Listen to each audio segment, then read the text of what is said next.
ħafna huma dawk li jbatu fis-silenzju minħabba l-fastidju fuq il-post tax-xogħol. Għal 75 anniversarju tal-General Workers Union saret konferenza bit-tema Cyber and Other Forms of Harassment, blajta ta' ugwaljanza bejn kulħadd u biex tiġi mqajma kuxjenza dwar il-fastidju fuq il-post tax-xogħol.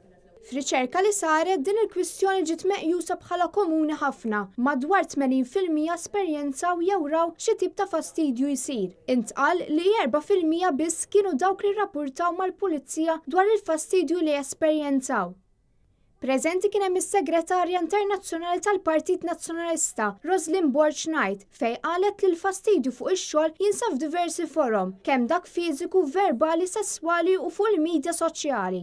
Roslyn Borch-Knight qalet li l-midja soċjali għamlitha iktar faċli biex isir fastidju. Dan hekk kif il-persuna tkun qed tinħeba wara l-kompjuter personali.